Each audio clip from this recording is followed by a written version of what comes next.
You know, you done got your tips from Dre. You grew up. I mean, you didn't catch on the NWA first, but you eventually caught on. You had to. I mean, but what's the atmosphere right now amongst the rap community with this NWA movie about to be released? I don't know, man. I don't keep up with it too much, and the reason why is because I'm not really feeling it, and I'm gonna tell you why I'm not. As a West Coast artist, why I'm not feeling it. You know, I can appreciate that Dr. Dre and Ice Cube is behind it, which secures it to being better than, say, a Lifetime movie or whatever. But let's get down to some real shit right off top. Let me tell you something that really bothers me about that movie or whatever. It's the fact that Ice Cube got his son to be in that shit or whatever, which is cool, you know what I'm saying? But they told Lil Easy that he couldn't play his dad. And they got some other cat, you know, no disrespect to do as a thespian, as an actor, whatever he do, no doubt it's all good or whatever. But we just getting to some real shit or whatever. Lil Easy is his father. He looks like him, sounds like him, same size, same, just everything. It was just perfect. And I know that they'll argue and say, oh, it's not about the look, it's who's going to play the part, you know, the most accurate. But I'm sorry, nigga, ain't nobody going to tell me that an actor going to play my dad better than me, even if I don't look like my dad. If I grew up with my dad my whole life. I'm sorry, it just ain't doing it. So it's not so much that they left him out on some, oh, we want to use a real actor shit. It's the fact that, okay, if that's the logic that you use in, then I'm sorry, what has Ice Cube Jr. played in? Where he got his credentials that he could be an actor, but Lil Easy can't. Because I don't remember that nigga in nothing. And no disrespect to him either. No disrespect to nobody, but it's a disrespect to Eazy-E, the nigga that made all of this even possible. There would be no NWA movie if it wasn't for Eazy-E, because there would be no NWA, period. You know what I mean? So I'm not feeling that right there. I'm not feeling that Lil Easy didn't get to be a part of that shit. Like, and so, like, pretty much because of that alone, I just feel like it's just a bust. It's not real. They taking it somewhere else or whatever. It's on some greed shit, and I'm not feeling that. If it was put together the right way and everybody would, the other thing I'm not feeling beyond the fact that they didn't use Lil Easy is like, where the fuck is MC Ren? Like, why they don't show MC Ren in the trailer like he ain't part of NWA? Why they keep just showing Easy, Dre, and Ice Cube like that was NWA? Like MC Ren, truth be told, wasn't the hardest nigga in that group as an MC. I ain't feeling that. It's like all the things that's coming together to put this together. It really feels like like just some people with their own motives like put this together and really didn't make it for the fans and for the true fans of NWA. Because I'm a true fan of NWA and I don't feel like this is for me. I feel like this belongs on a Lifetime channel because it looked like it's going to be whack like the Biggie movie. And I'm just giving my opinion. Like I think if Lil Easy was in it, I think it would have been authentic. Ice Cube got his son in it, but Lil Easy can't be in it. And what about Curtis Young? Why can't Curtis Young be in it either? Like, why? I don't get it. I just don't get casting, questionable casting. And, I mean, they got some people. Jerry Heller looks like him. You know, I heard that they got a Snoop Dogg and Warren G up in there. I heard they even got a damn Tupac when he was in Juice. And that's another thing that's making me feel like this shit is just going to be all over the place. Like, what the hell do Bishop got to do with the NWA, like, come up and shit? Like, I don't know what part they're going to be focusing on or whatever, but it just sounds like it ain't as put together as I thought. When I first heard the announcement of this shit, I was excited. When I really started to see the actual details of the project, I'm not excited no more. That's just me, though. You recently dropped Black Ops 2013. You working on something new? Yeah, I'm working on the full length. That Black Ops that I dropped, that was just a free little EP. It was just basically a sampler appetizer to let people know what I was working on at the time. I was working on some new music. That's not like even really to be considered official release. That was just my, here, have this, because I know I've been away for a minute and I wouldn't dare ask you to buy something off of me and I'm not proving right now. You don't know, do I still got it? Am I going to get this and be disappointed? I don't do that to my fans. So I gave them 7 songs in 7 months, 7 hot records, just to let y'all know, hey, I'm good. You know what I'm saying? Ain't nobody fell off with none of that. So I did that, and you know, once everybody ingested all of that, then I started coming with my actual singles and selling them on my site, gfunkisforever.com, and gfunkisforever.net and Sheist.net and all of that. So Black Ops was just a little appetizer to let you know I was still working on music. I dropped City of Angels a couple months ago for the anniversary of the Los Angeles riots. I did that with one of the TDE producers, Tommy Black. I've been working with him forever since before he was even doing the Section 80 shit. So like that's one of my dudes or whatever. City of Angels is out. I just dropped a new single called It Ain't Good. All of these songs are from the album, the actual full-length album Black Ops, which has nothing to do with that video game or anything like that. I know people wonder why the hell I even called it that or whatever, but Black Ops actually stands for something. Those letters stand for something. And what it stands for, everybody will find out once I unveil the album cover when the album drops. But Black Ops has nothing to do with no damn video game or nothing like that. It has to do with standing up for the West Coast and standing up for this G-Funk sound, which my peers don't seem to be doing that good of a job of doing. So, you know, somebody's got to do it. So how you feel about West Coast rap today in 2016, man? You know what I mean? 15 years. Does it exist? Huh? Does it exist? I'm asking you. You telling me? I'm asking you because you kind of putting me up to something I'm unfamiliar with. I didn't know West Coast rap still existed in this day and age. Oh, is that what they call that shit that they making? The shit that they make today is not West Coast rap. That shit is it's a mutation of the down south sound. It's a mutation of the old school Northern Cali sound.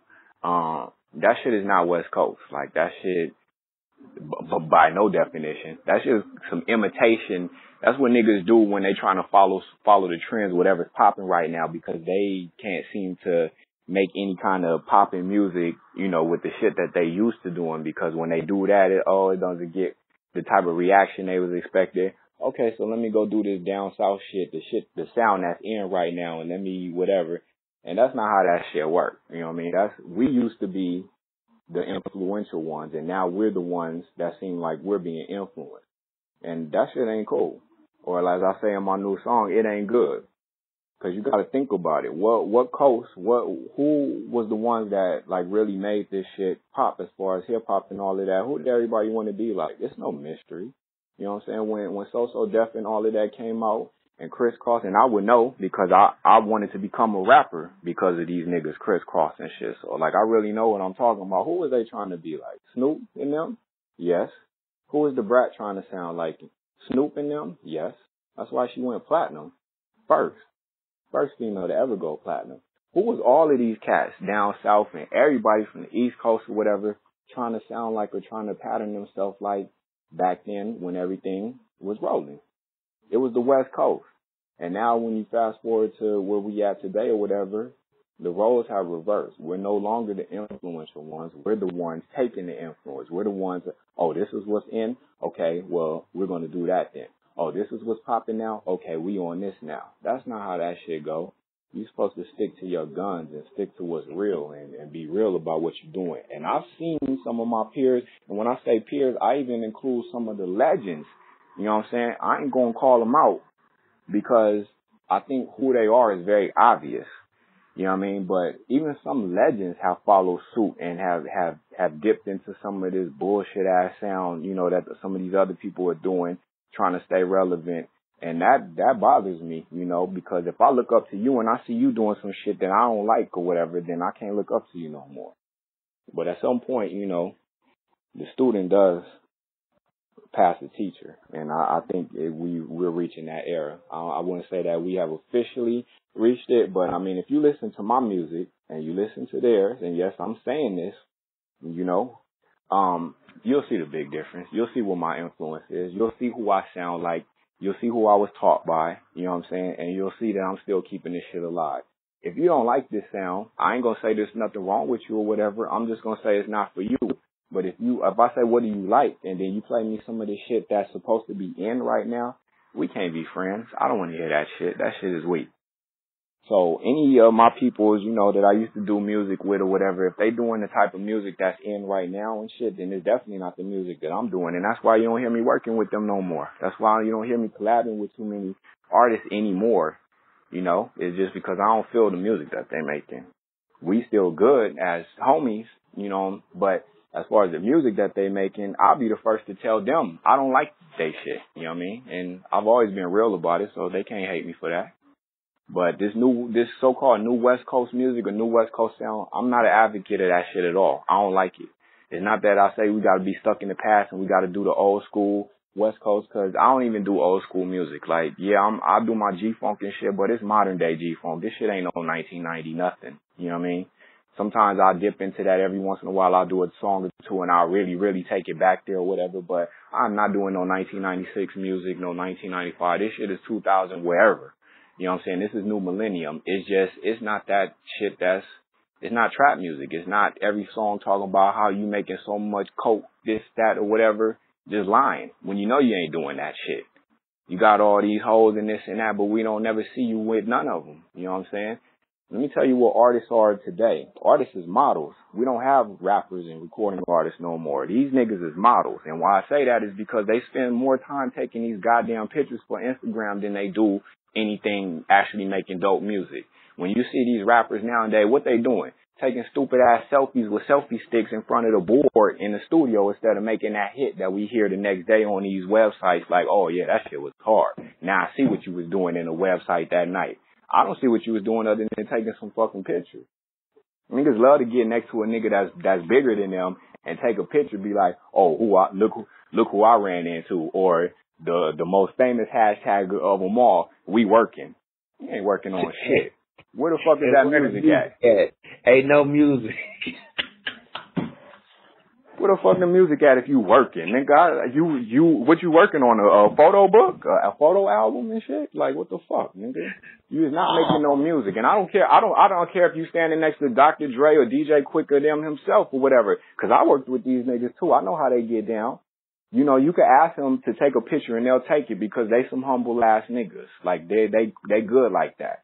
But don't use that shit to be trying to be like, oh, we working and this and that or whatever. Like, where's the fucking music? And then when you do put music out, it ain't got nothing to do with them. They didn't mix it. They didn't, you know. And it's not, I ain't even going to single out DJ Quick and Dr. Dre because everybody ain't that blessed to even be, you know, in the same room as them. I'm going to just say just whoever. Like, niggas love to take the opportunity to get next to somebody who's somebody to them and be like, yeah, look who I ran into. Yeah, nigga, we working. You ain't working on shit. You working on fucking another IG picture. That's it.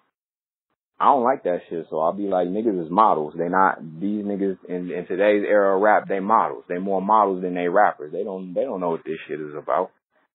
Niggas are still waiting for that one dope record to come and save their fucking lives and careers. Fuck out of here with that. Man, one last question, man. The video Where I Want to Be, man. It looked like it was a lot of fun. Y'all had a big ball.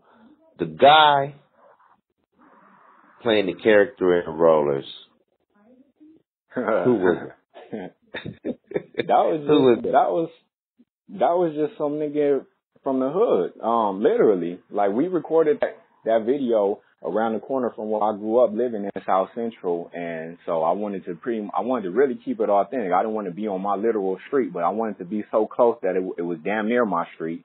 So we was like literally around the corner from where I stayed, and we found a certain set of houses that just had the color pattern going for them or whatever, and in one of them houses, that nigga stayed in one of them, and you know, we was like, can we use your house and whatever? And he was like, of course. I want to be in it. And we like, of course. And then when he came back, this dude like totally transformed into this crazy ass. I don't know what the hell he was doing, but he livened up the set all day when we was out there or whatever. He's just doing his thing. That was just some cool ass nigga from the hood, you know, just everybody there.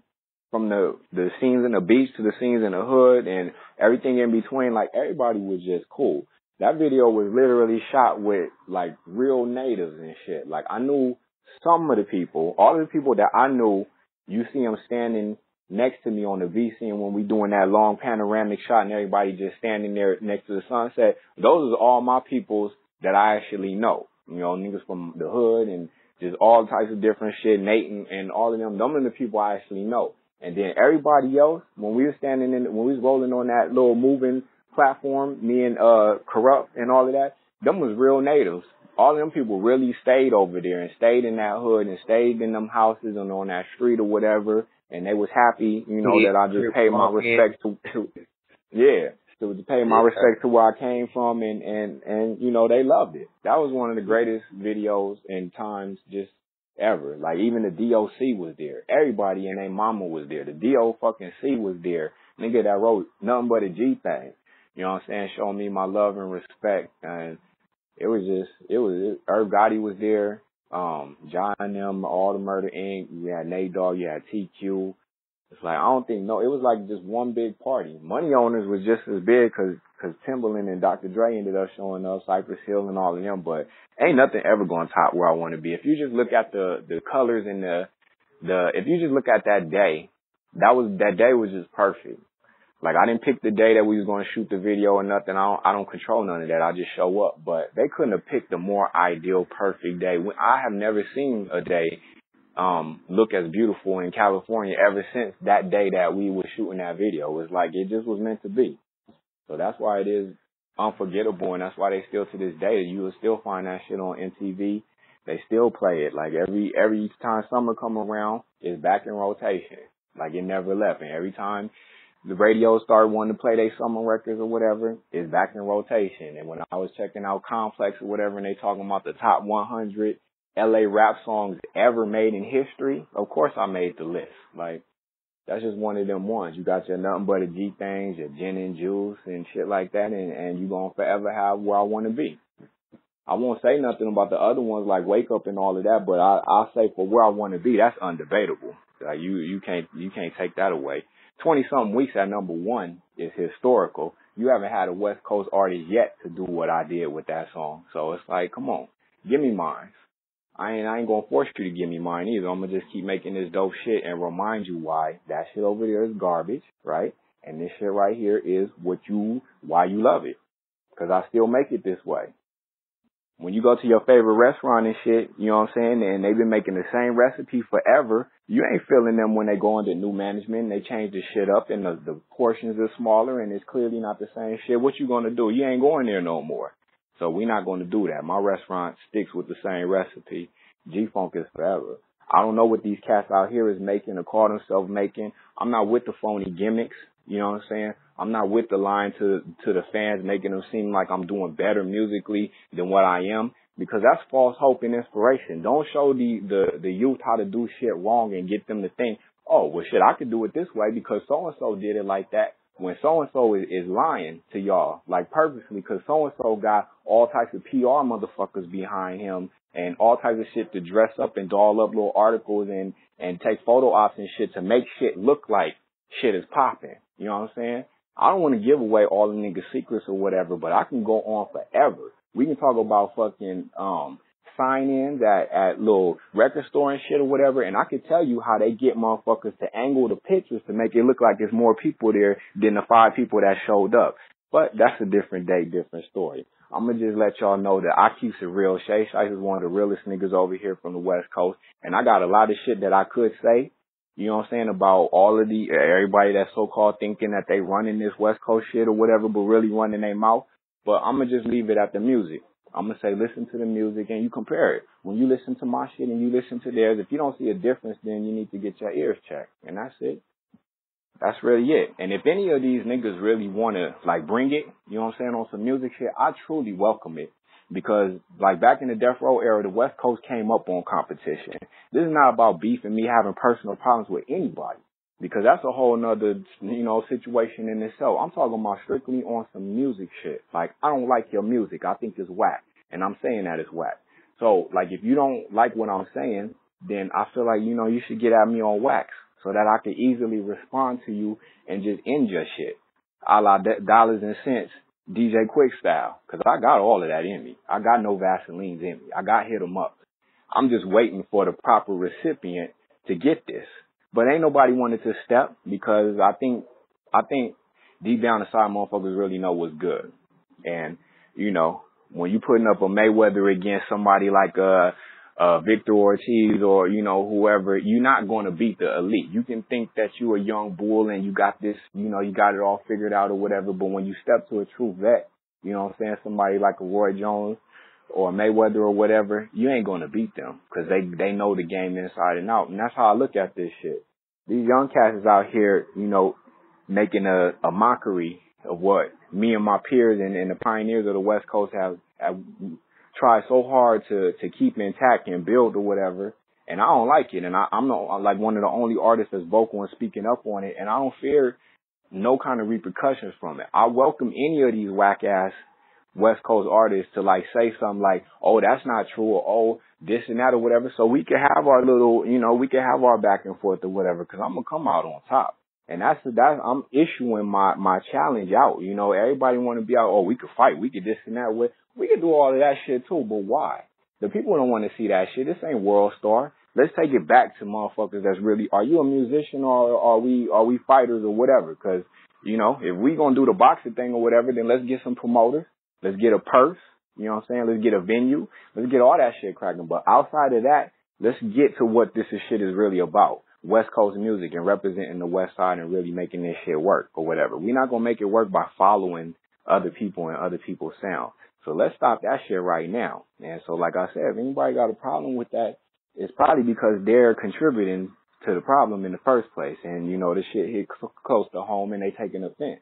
If you taking offense, then you pretty much admitting to being whack. So that's why it's a catch-22. Do you admit that you whack and get at me, or do you just shut up and just try to pretend like you dope? Decisions, right?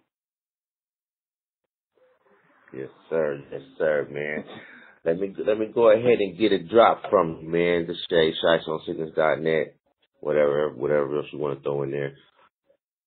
So, you rolling? Yep.